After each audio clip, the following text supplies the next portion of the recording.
štúdio vytunované s Acoustics modifikáciou. Je tam zmenený takmer všetko. Čo je originálne, je tá bedňa a plus tie reproduktory vo vnútri. Vo vnútri je vymenený aj akustický materiál.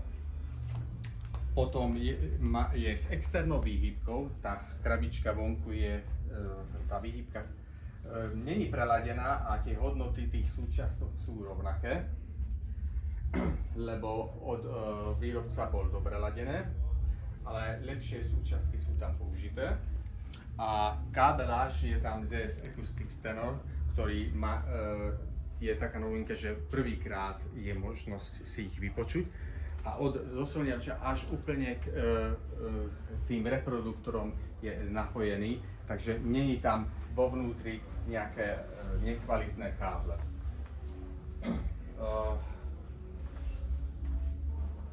Potom, čo je ešte základ a pomôže hudbe, sú tieto keramicko-izolačné platformy, na čom stojí, ktorá izoluje od tej podlahy a zhruba polovične kvalitatívne ovplyvní zvuk ako tie nožičky, puky. A teraz je nový slovenský výrobca, Core Music sa to volá. Môj objav, ešte sa nedá ich kúpiť, dá sa u mňa už objednať a o mesiac budú prvé výrobky. A dôležité je to, že je to nová firma, neznáma slovenská, ale má taký produkt, že s porovnaním s inými populárnymi značkami sú lepšie. Nie sú lacné, to je tiež pravda, ale sú lepšie. Majú dva typy, tento je 35 guličiek a ten lacnejší, tam je tých 12 guličiek. To sa bavíme o tých chromových nožičkách alebo o tej platforme, bo som prepočul. O týchto. A takto spolu hrá dobre. Keď má aj dobrú nožičku, ale nemám tú keramickú izolačnú platformu, tak ten zvukový rozdiel nebude tak veľký. A podľa toho, že kto akú má podlahu, tak u niekoho môže byť väčší prínos, u niekoho menej. Ale ako náhle spolu testujem s keramickou izolačnou platformou, tak všade môže byť takmer hociaká podlaha. Všade som dosiahol veľmi dobré výsledky. Lebo ja mám koberec napríklad a myslím si, že to na koberci vôbec nehrá tak dobre ako na izoakustikoch a potom na podlahu priamo. Ale ten koberec tam jednoducho potrebujem mať a preto tá platforma by to neporiešila, či to tiež ten koberec tam bude vadiť pod ňou? Kvôli kobercu izoakustik vyrába také ihle. A s tým by mal byť lepšie. A používate tie ihly? Ne, ani som nevedel, že izoakustik používa nejaké. Ja používam ihly, ale také lacné, keďže to je na koberci. Že ale táto platforma, keď chcem dať na koberec, tak musím k tomu ešte pridať ihly. Dobre. A ihlu preto treba k tomu pridať, lebo treba zamedziť, aby sa nekýval. Ako náhle dám na koberec, začne aj platforma celá sa moc kývať. Ale keď tam sú tie ihly, tak na tých ihlách má zase pevne stojí. Takže dá sa to, vyriešil by to, ale treba tam ešte ihly, trošku by to bolo vyššie.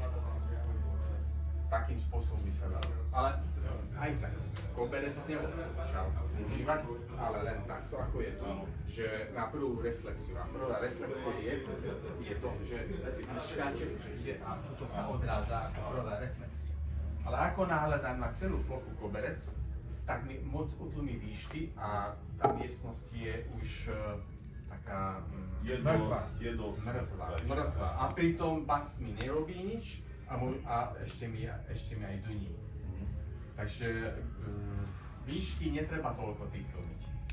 Oveľa viacej treba hlbokých tónov, lebo majú väčšiu energiu a s tým sú veľké problémy.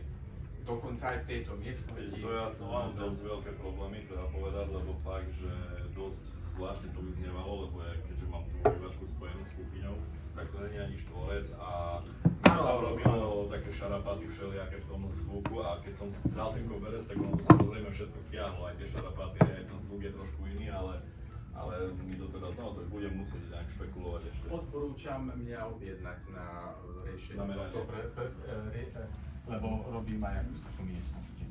Tam vpredu mám ten roll-up a tam je fotka, že o tejto téme. Takže v tom viem pomôcť, že aspoň čiastočne, aspoň niečo. Najlepšie by bol zvlášť miestnosť, Áno.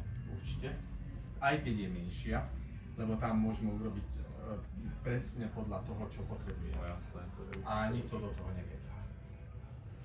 Takže, takže káble sú tu novinka. Budeme robiť test v budúcnosti a preto mám tu tie lístočky. Že keď niekoho teda zajíma, tak chceme testovať tento kontúr s Confidence vakcínou, ktorá je vyššia trieda a drahšia. Ale táto vytunovaná verzia není tak drahá ako ten Confidence 20, že ich porovnáme, že ktorý hrá lepšie a ktorú verziu sa oplatí kúpiť. Lebo cieľ je taký, aby prehral aj Confidence vakcínu za menej peniazy. Ale aj Confidence vakcínu by sa dalo ešte vylepšiť pre tých, ktorí proste chcú to najlepšie. A čo Heritage Special? Tie ste vyskúšali? Tiež od Áno, ale Heritage Special už není. Už skončili. Ale on tiež hrá inak. Ale v porovnaní s kontúrom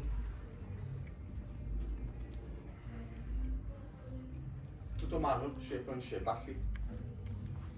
Ako tam, ale aj to sa mi ľúbilo, aj tie boli dobré. Takže tam nejaký obrovský rozdiel nebol medzi nimi. Tuto hore je kontúr Legacy Tech House. Odporúčam si tuto vypočuť nejakú hudbu a tú istú hudbu si vypočuť tam a porovnať a potom ešte lepšie sa vrátiť a znova si vypočuť tú istú skladbu a porovnať, že aký je rozdiel medzi nimi. V tejto miestnosti sme testovali hrá o 25 Hz tieto policové reproduktory. Takže oni hrajú jak trojpásmovka. No hrajú to jak podlahovka v podstate. A pritom je to... A mám tu pripojené k tomu natku. To je 298, hej? To je... To je... 375 BEE. Aha. Ako posledná verzia, už bohužiaľ nevydávajú a pritom bol vynikajúci zosíňovač. A takto ešte modifikované obzvlášť. Má 150 W výkon a celé stačí na to, že vie to ovládať. To je super. No ale tým, že už nevyrábajú a čo sa dá ešte zaplatiť a mohol by hrať ešte lepšie, tak odporúčam k tomu ECI 6 elektrokompane a najlepšie potom aj s modifikáciou. A potom koniec. Lebo na tieto kontúry, keby niekto kupoval ešte nejaké monobloky alebo väčšie, tak už by nepočul nejaký veľký rozdiel medzi nimi, lebo to stačí na to. Tie monobloky už sú potrebné na slupy, kde treba ešte väčší výkon a ešte väčšiu ovládanie. A s osíňovačom je to tak, že aj keď veľké rozdiely sú medzi nimi.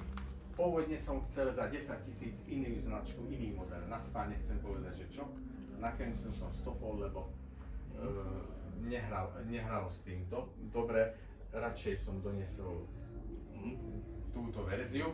A ECI 6 vytonovaná ešte není hotová, takže to ešte nebolo. Lebo tento sa už predať nedá, lebo je predaný. Nie je, že predaný, už nové nedostane, lebo už nevydávajú tento typ. Natka skončila. Má iné úpravou ako tento, lebo už sa nevyrába. A má iné typy ako nové, ale to som nechcel napojiť. Takže preto som to nesol. A mám tu ešte PS Audio elektrický regenerátor, čo je veľmi užitočný. Okrem toho, že tiež pomôže kvalite hudbu, tak má tú super funkciu, že keď náhodou aj tento rok sa klesne napätie, ak sa stalo niekoľko rokov dozadu, od 180 V, tak tu polovička zariadení nehralo a bolo ticho a pozerali na seba na niekoľko hodín. Ale nikto nemal elektrický regenerátor, hoci ostatných vystavovateľov som ponúkal, že je možnosť niečo také zaobstarať, ale nemali o to záujem. Myslím, že okrem mňa nemá nikto na tejto výstave. Ale dneska, tento rok mám šťastie, lebo hrajú aj ostatní. A momentálne je tu aj dobré, musím si pozrieť, že čo píše.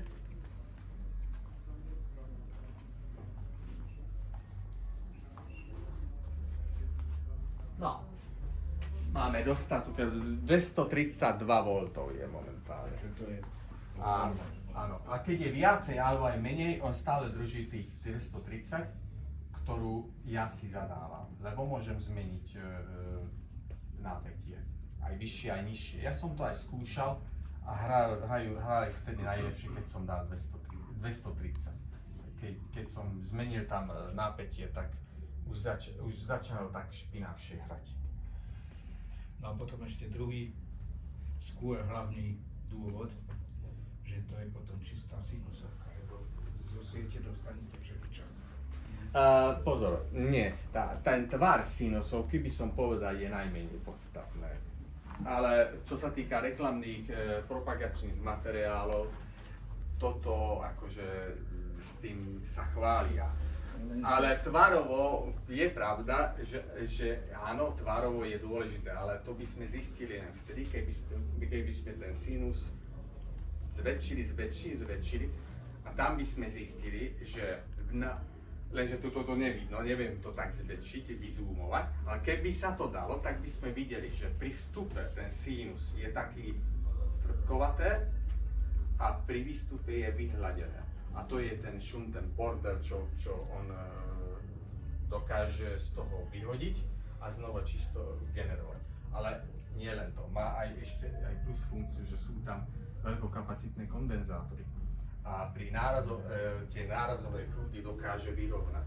To znamená, že keď zosielač potrebuje energiu na krátku dobu, vtedy keď udriem bubón, alebo sú nízke frekvencie, kde potrebuje veľkú energiu na krátku dobu, tak dokáže zásobovať s tou energiou na tú krátku dobu rýchlejšie.